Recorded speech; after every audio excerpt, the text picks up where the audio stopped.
क्या पहले से आपने तय करा था कि मुझे इस करियर को फिर आपको चुनना है? कि डेस्टिनी और डेस्टिनेशन, हम अपना डेस्टिनेशन चुन सकते हैं, डेस्टिनी नहीं चुन सकते। हम भले कुछ भी तय करना, लेकिन हमारा जो प्रारब्ध है वो हमें वहाँ लेके जाएगा ही जहाँ ईश्वर ने तय कर रखा है। मैं ऐसा समझता हूँ कि इस विषय में मैं सौभाग्यशाली रहा कि राष्ट्रीय स्वयंसेवक संघ से मैं जुड़ा, और एक स्वयंसेवक के नाते जो मुझे प्रशिक्षण मिला उसमें मैं सीख गया कि चीज़ों को कैसे बृहद एंगल से सोचना चाहिए, कितने विशाल दृष्टिकोण से सोचना चाहिए। अगर मैं आपसे पूछूं सर एक पर्सनल सवाल कि सर कैसी एक जर्नी रही आपकी, कैसा बचपन रहा? ईश्वर ने मेरा जन्म एक छोटे से गांव में, एक छोटे से किसान परिवार में किया था, लेकिन मेरे पिताश्री ने परिश्रम करके परिस्थितियाँ, आर्थिक परिस्थितियाँ बदली हैं तो एक बात अलग है। अन्यथा ईश्वर की योजना में तो मैं एक ऐसे गरीब परिवार में मेरे को ईश्वर ने जन्म दिया था।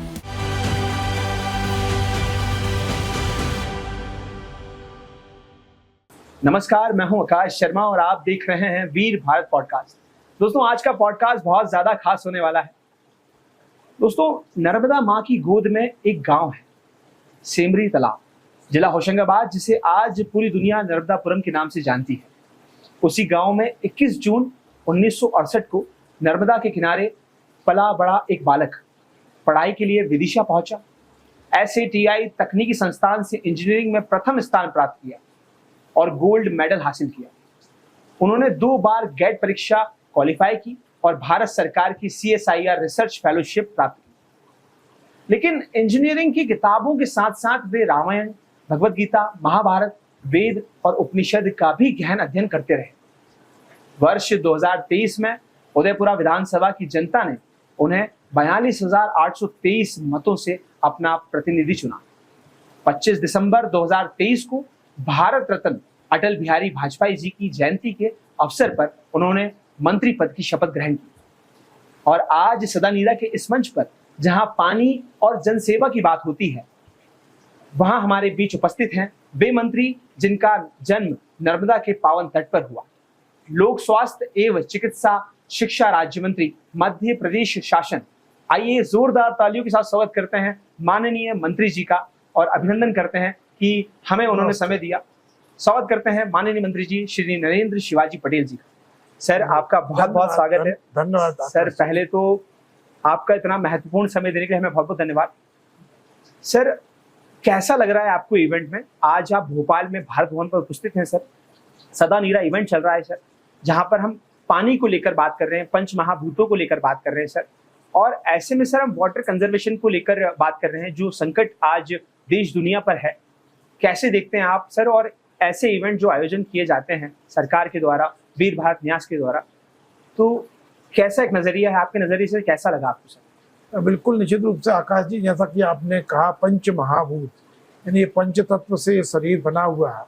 इन पंच तत्व में जो बाकी के 4 तत्व हैं जल को छोड़कर, वो तत्व ऐसे हैं जो हमेशा रहने वाले हैं या रहेंगे, क्योंकि पृथ्वी तत्व हमेशा रहने वाला है, वो नष्ट नहीं होने वाला। आकाश तत्व हमेशा रहने वाला है, स्पेस हमेशा रहने वाला है, नष्ट नहीं होने वाला। अग्नि हमेशा रहने वाली है, उसको नष्ट नहीं होने वाली। वायु हमेशा रहने वाली है, कभी नष्ट नहीं होने वाली।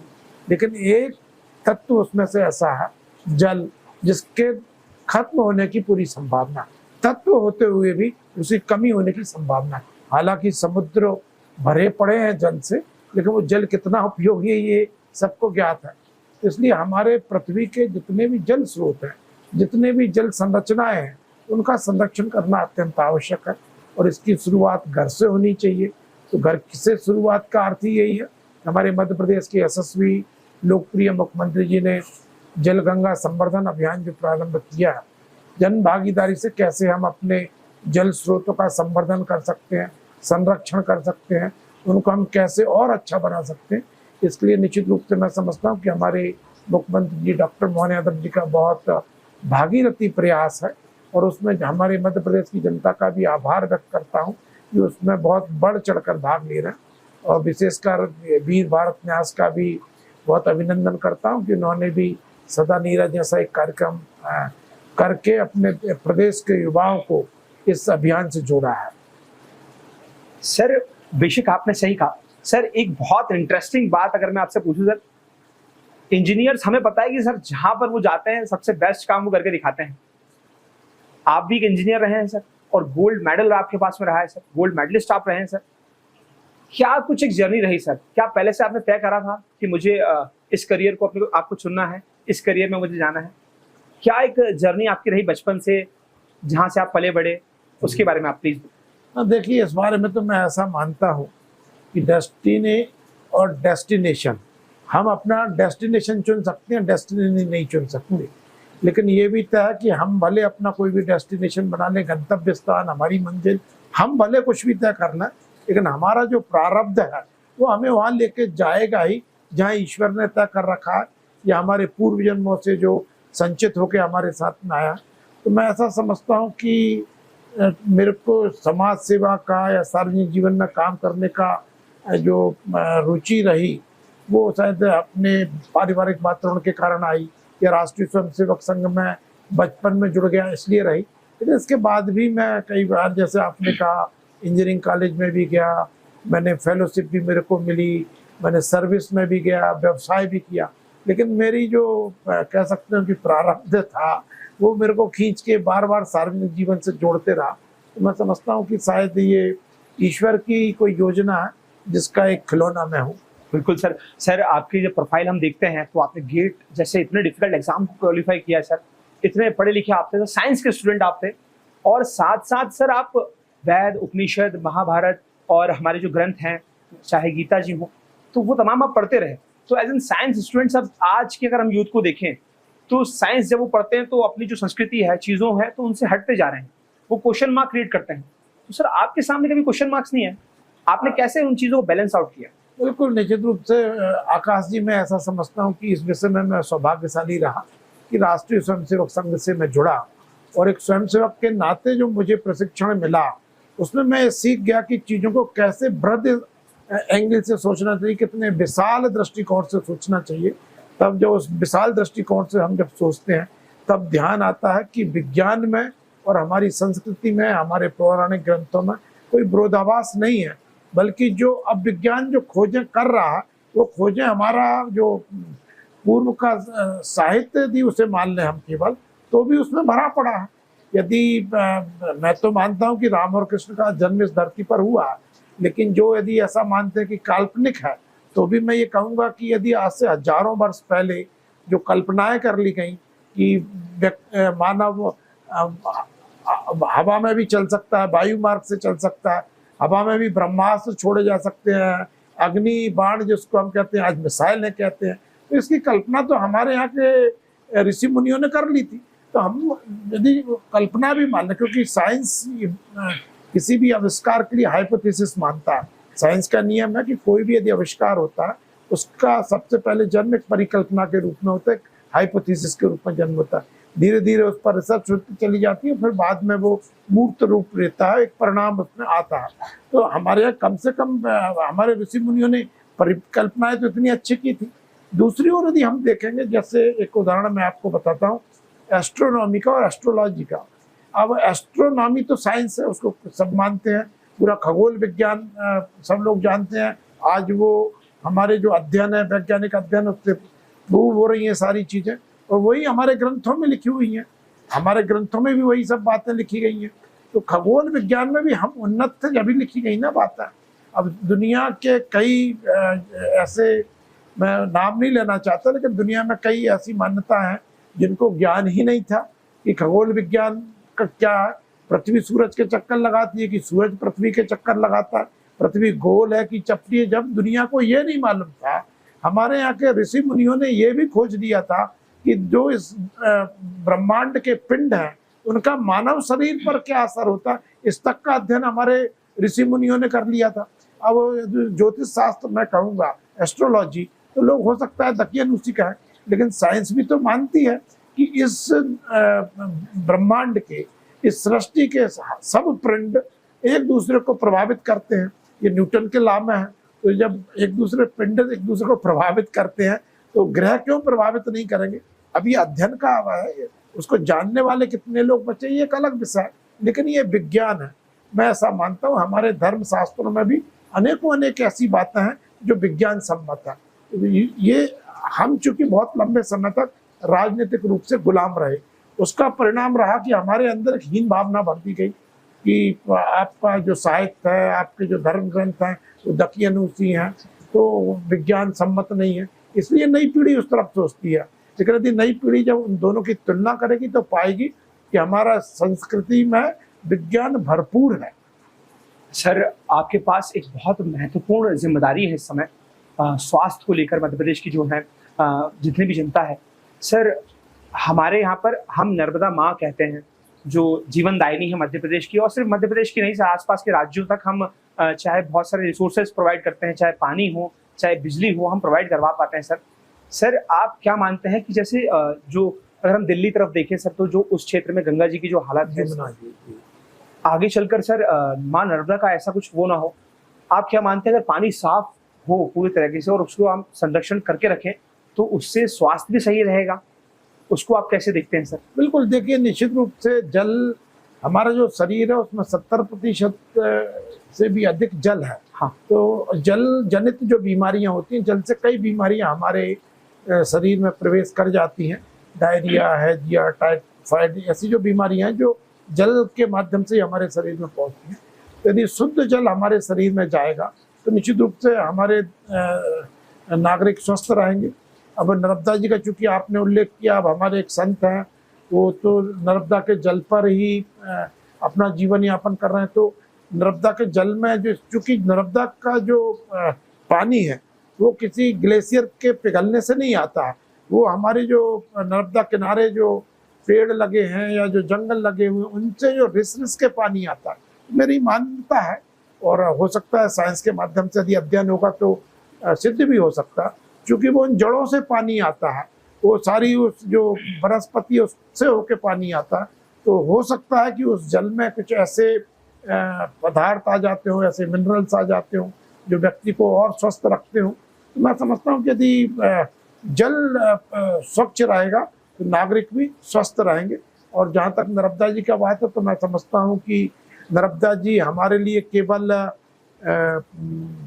एक जीवनदायिनी माँ नहीं है, बल्कि हमारे लिए संस्कृति के लिए, हमारी धार्मिक मान्यताओं के लिए भी एक अद्भुत, जिसको हम कह सकते हैं कि माँ जिसको हमने कह रखा, क्योंकि माँ ही हमारे जीवन में एक ऐसी होती है जिसके बगैर हमारा जीवन संभव नहीं है। तो जिसको हमने यदि माँ का स्थान दिया है उसके महत्व को हम समझ सकते हैं। सर, मैं अगर अपनी बात करूं सर, तो मैं हरदा में पला बड़ा हूं सर।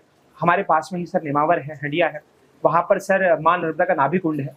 बचपन से ही सर वहाँ पर हम लोग जाते हैं, पूजा अर्चना करते हैं, और काफ़ी एक अध्यात्म से जुड़ा हुआ वो रहा है मेरा बचपन से। सर बचपन से मैं एक चीज़ देखता आया हूँ कि सरकार तो वहाँ पर स्वच्छ रखने के लिए अपने काम कर रही है।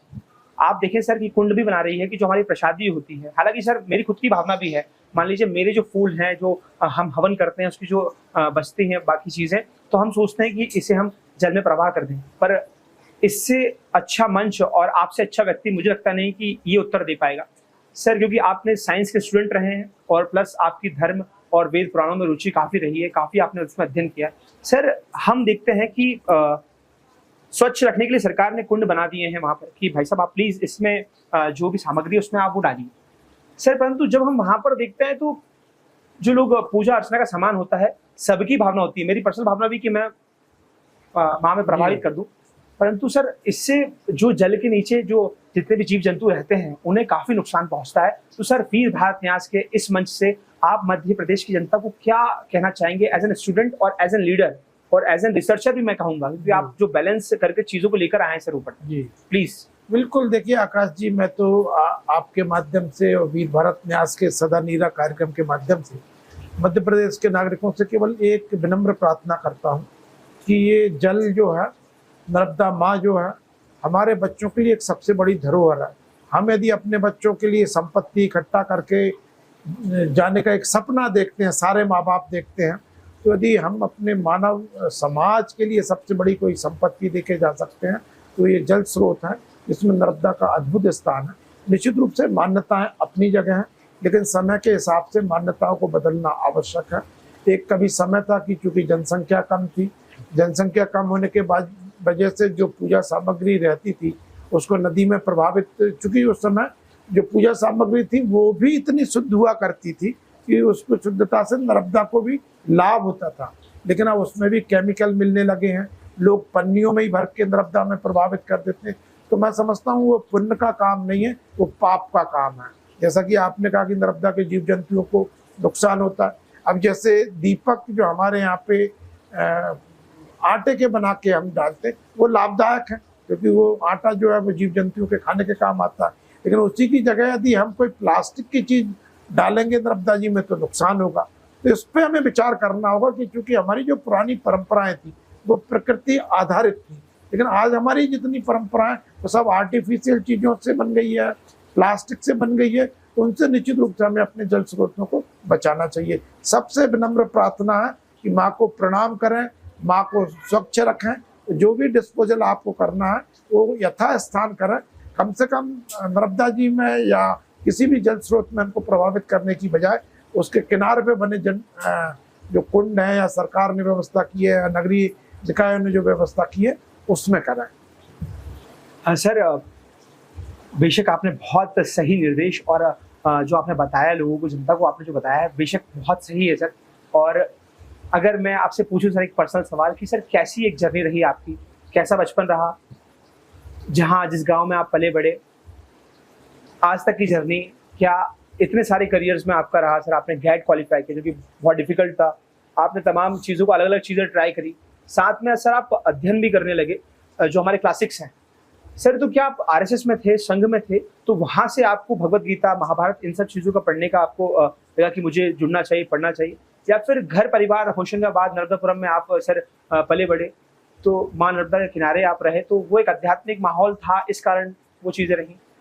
देखिए, आपने दो बातें एक साथ पूछी, एक मेरी जर्नी और एक कहाँ से मुझे प्रेरणा मिली। हाँ। तो प्रेरणा के स्रोत तो मेरे माता पिता और राष्ट्रीय स्वयंसेवक संघ, ये तीन को मैं हमेशा अपने लिए प्रेरणा का स्रोत मानता हूँ। इसमें मेरे गुरुजन भी शामिल हैं, तो गुरुजनों को मैं राष्ट्रीय स्वयंसेवक संघ में इंक्लूड कर लेता हूँ, ऐसा मान लेते हैं।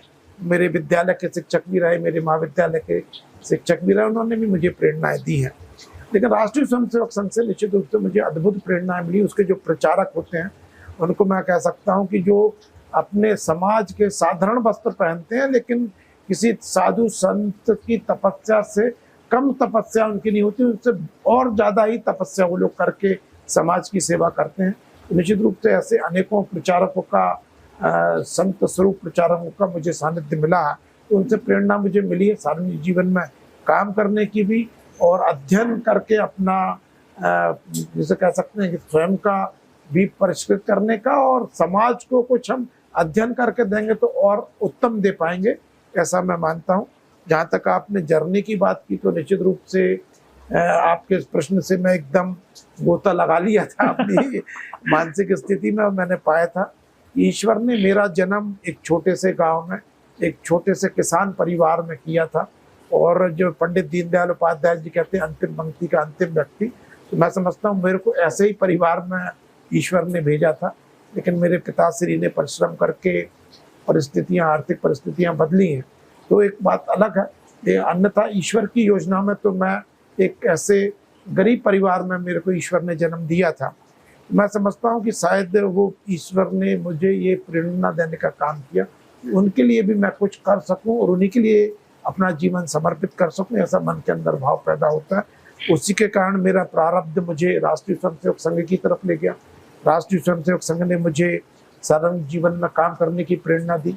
पंडित दीनदयाल उपाध्याय जी से प्रेरित पार्टी में काम करने का सुअवसर मिला, और पंडित दीनदयाल उपाध्याय जी के सपनों को साकार करने के लिए आज मैं समझता हूँ कि एक बहुत बड़ी जिम्मेदारी जो मिली हुई है। तो मान ही सकता हूँ कि वहाँ पे मैं कुछ कर पाने की स्थिति में हूँ। तो निश्चित रूप से मैं समझता हूँ कि जिन सपनों को साकार करने की जिम्मेदारी मेरे कंधों पर है, तो उन ऋषि मुनियों को जरूर देखता हूँ, चाहे वो पंडित दीनदयाल उपाध्याय हों, चाहे अटल बिहारी वाजपेयी जी हों, चाहे श्यामा प्रसाद मुखर्जी जी हों, चाहे अनेकों संत जिनके मैं नाम नहीं ले रहा लेकिन दर्शक समझ रहे हैं, उन सबके सपनों को सच करेंगे। सर, आपका जब हम शीट देखते हैं, पूरे करियर मैप देखते हैं, और आज जिस स्थिति, जिस जगह पर आप हैं, और जैसे आप मध्य प्रदेश के युवाओं को देखते हैं जो संस्कृति से थोड़ा दूर होते जा रहे हैं, मध्य प्रदेश के नहीं देश दुनिया के जो वेस्टर्न कल्चर आजकल जेन ज़ी अपनाता जा रहा है, सर वीर भारत न्यास और वीर भारत पॉडकास्ट की हमेशा से एक पहल रही है कि हम कुछ ऐसा काम करें कि सोसाइटी के जो युवा हैं उनको केंद्रित कर उनके लिए काम करें कि उन तक वो मैसेज पहुंचे कि हम हैं कौन, हमारी सभ्यताएं क्या थी, हमारी संस्कृति क्या है। आप ऐसे व्यक्ति हैं सर जिन्होंने दोनों ही चीजों को देखा है, और आपके हिसाब से सर क्या एक संदेश आप युवाओं को देना चाहेंगे मध्य प्रदेश के, चाहे करियर की बात हो उनके, कि आप करियर में पढ़ाई की बात हो, मेहनत की बात हो, क्योंकि सर मैं ये मानता हूँ कि बिना मेहनत के आपने इतने सारे एग्जामिनेशन क्वालिफाई किए हैं, एग्जामिनेशन क्वालिफाई करने के बाद भी सर आप गोल्ड मेडलिस्ट हैं, तो मैं ये मानता हूँ पर्सनली सर बिना मेहनत के ये संभव है ही नहीं जी। अगर बिना मेहनत के संभव है सर तो वो भी आप प्लीज बता दीजिए वो कैसे। ना देखिए, परिश्रम के बिना तो कुछ भी संभव नहीं है। हमारे यशस्वी प्रधानमंत्री आदरणीय नरेंद्र मोदी जी कहते हैं परिश्रम की पराकाष्ठा करना। जीवन में कुछ भी हासिल करना तो परिश्रम की पराकाष्ठा करनी होती है। आपने सोसाइटी के रोल की बात कही तो मुझे एक बात ऐसी लगती है कि चूंकि सोसाइटी का रोल कम हुआ है और नागरिक का भी सोसाइटी में पार्टिसिपेशन कम हुआ है, उसी का परिणाम हुआ है कि सोसाइटी बढ़ रहा है। तो मैं समझता हूँ कि शायद वीर भारत न्यास जैसे यदि न्यास काम करेंगे तो सोसाइटी जब पार्टिसिपेशन बढ़ेगा, युवाओं का पार्टिसिपेशन बढ़ेगा, तो ये इस तरह की घटनाएं निश्चित रूप से रुकेंगी। क्योंकि जो एकाकीपन आ रहा है, समाज से व्यक्ति कट रहा है, तो नहीं तो मैंने तो मेरे बचपन में देखा कि जो पहले समाज का सामूहिक एक प्रयास होता था, कोई भी बच्चा यदि हम जैसे गांव में रहते थे, कहीं भी इधर उधर चले जाते थे, कोई भी बुजुर्ग हमको डांट देता था, कहाँ घूम रहे हो, घर जाओ, कहाँ ऐसे कर रहे हो। आज समाज में रोको टोकी व्यवस्था तो खत्म हो गई, कोई भी दूसरे बच्चे से बोलना नहीं चाह रहा। तो इस तरह की जो एक सामाजिक व्यवस्था थी हमारे यहाँ पे, निश्चित रूप से मैं समझता हूँ कि छिन्न भिन्न होने से थोड़ा नुकसान हुआ। पहले हमारे परिवार भी बहुत बड़े होते थे, तो बच्चों को कोई दिक्कत है तो अपने बुजुर्गों से, अपने चाचा से, मामा से, तो जो परिवार रहता था दादा से, नाना से चर्चा करते थे, उनका समाधान खोजते थे। अब एकल परिवार होते जा रहा है, माँ बाप को फुर्सत नहीं। अब मैं किसी घटना का उल्लेख नहीं करना चाहता, लेकिन जैसे अभी हमने को पढ़ने में सुनने में आता कि पिताजी भी बहुत बड़े अधिकारी हैं, माँ भी बहुत बड़ी अधिकारी है, और पता चला कि बच्चे सुसाइड कर रहे हैं। तो वही ऐसा करने का आपका क्या लाभ है? यदि आप अपने बच्चों को नहीं पाल पा रहे, अपने बच्चे को यदि समय नहीं दे पा रहे, तो सोसाइटी को आप क्या दे पाओगे?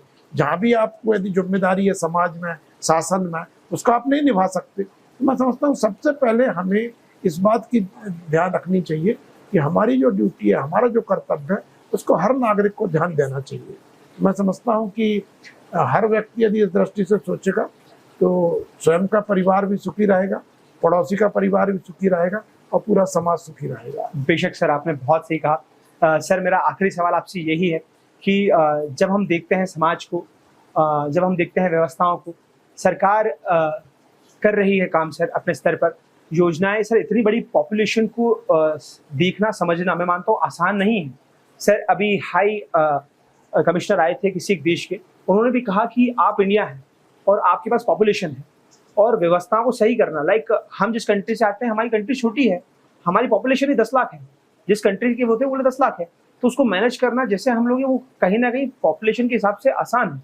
और हमारे जैसे देश में सर हम कहें कि इतनी ज़्यादा डाइवर्सिटी है, इतने तमाम प्रकार के लोग हैं, उनको मैनेज करना, सभी लोगों को सुनना, सभी को लेकर चलना, और ऐसे डिसीजंस बनाना कि सभी लोग उसमें एक मिलकर आ पाए, कितना मुश्किल होता है सर एक लीडर के लिए। मैं समझता हूँ फिर मैं अपने प्रधानमंत्री जी को बातों को स्मरण करूंगा। हमारे प्रधानमंत्री आदरणीय नरेंद्र मोदी जी कहते हैं कि हमारे देश के नागरिक हमारी लायबिलिटी नहीं, हमारी एसेट है। मैं समझता हूँ कि निश्चित रूप से हमारे देश के 140 करोड़ जो और भी ज़्यादा हो गए होंगे अब तो ये नागरिक हमारे देश की संपत्ति हैं, इनका हम कैसे सदुपयोग कर सकते हैं। मैं समझता हूँ कि जब इनका सदुपयोग होगा, हमारे प्रधानमंत्री जी कहते हैं हर नागरिक एक कदम चलेगा तो देश 140 कदम आगे बढ़ेगा। मैं समझता हूँ सबका जब सदुपयोग होगा, सबका समाज में भागीदारी बढ़ेगी, तो मैं समझता हूँ कि निश्चित रूप से हमारे भारत को विकसित भारत बनाने से कोई रोक नहीं पाएगा। सबका, हर नागरिक का मैं समझता हूँ कि पार्टिसिपेशन समाज में होना चाहिए, और ये होगा तो निश्चित रूप से भारत माँ एक दिन परम वैभव पर होगी। भारत 2047 तक विकसित भारत होगा। बेशक सर। सर आपका महत्वपूर्ण समय देने के लिए और इस इवेंट में आने के लिए बहुत बहुत धन्यवाद। वीर भारत पॉडकास्ट और हमारी तरफ से पूरी टीम की तरफ से आपका बहुत धन्यवाद। नमस्ते। नमस्ते जी।